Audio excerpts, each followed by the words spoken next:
break anyway. Good job. What was she thinking? She's such a joke. Christine. So what an interesting and beautiful film. At one point I thought brother and sister. Possibly brother and sister. Yeah, I don't know if it's not super clear, but that's part of the beauty. You're not sure what their relationship is. Two small technical things that sort of bothered me. One was the edit to black just before the first cut of the hair, which I thought broke the tension. And the other was just a technical thing that when he first went to touch the wig, it moved, which also broke the tension.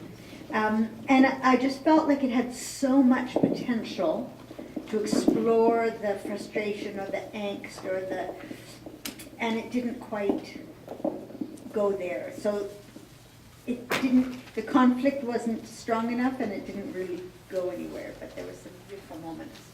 One of the interesting things about this piece is that it does leave you right before, right? It leaves a lot left to be discovered. It's almost as though it's just the appetizer to the journey this person is going on. And when you think the main character, Christine, is very young, right?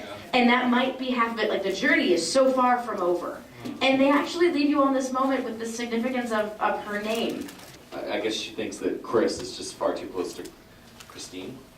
And then it's already an androgynous thing, so why not go full girl, or whatever name she's gonna pick. Oh, sorry, full boy, yeah. It's interesting too when she was running with the boy, and she had like, bound herself and she pulled it off and then ran without that. So I wasn't sure kind of what that meant because I thought like you did, she was like, are you boy, girl, like, do you remember that part right at the end? So I wasn't sure where that was going. So I think for me, there was a journey of not necessarily going from one gender to the other, but it was about exploring their gender, on sort of the struggle of applying sort of strength to masculinity by them changing into boys' clothes to see if they could win the arm wrestle, right? So it's just sort of trying to figure out where strength lies for them, and I think at the end we find out that for them strength lies in their freedom of not having to choose between sort of boy and girl, and that's sort of the shedding of the name itself, the gendering of the name, the tying, the binding. That's how I saw it anyways. For me, what was really powerful was the relationship of support and what that meant. So to have the young boy cut the hair and then be so disappointed when she at first said it was horrible, and sort of that trying to support sort of her vision of herself. And then when they're arm wrestling and she says, don't you dare let me win. So trying to support by letting her win and then saying, okay, I'm not.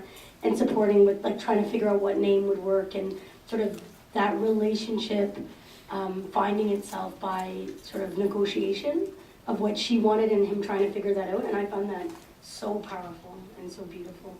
I think they're friends and not brother and sister because the relationship is so intimate between the two of them. I think brother and sister, one transforming, I just think it would really be that relationship. I think they're friends. The other two is about the edit from the cutting the hair to the black. I thought it was super, super strong and really evoked an emotional response for me because it's the first part of her journey. It's the first, they're cutting away the first part of her maleness, I guess if you will. It just really read to me as a very strong metaphor for the beginning of the change. Absolutely. One of the wonderful things about this, that specific type of edit, is that it does evoke different feelings in different people, and they're all valid.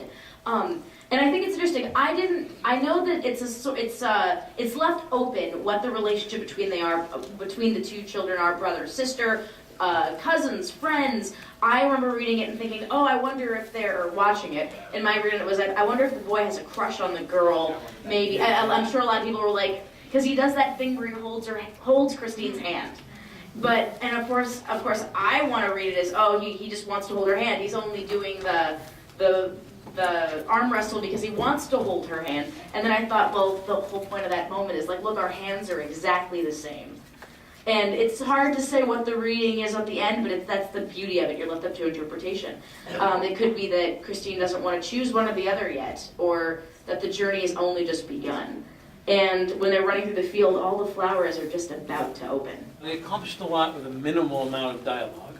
Yeah. It was beautifully photographed all the way through. The color palette was largely green, and then, as you said, the red flowers were there at the end.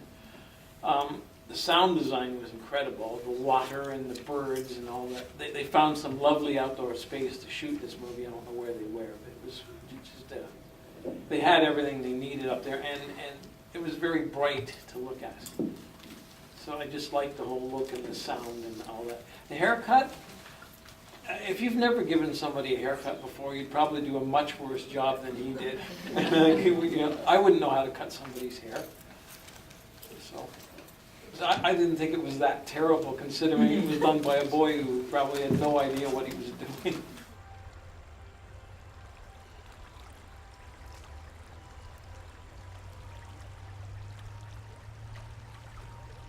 For me, I found that the lack of dialogue, the silence, but the communication that happened through that was really powerful, in part because the timbre of our voices, the pitch of our voice is so gendered. So hearing the boy and the other kid, who I'm not going to gender, hearing how they were interacting and hearing how they communicate, how they shared so much without speaking much, and it was really interesting.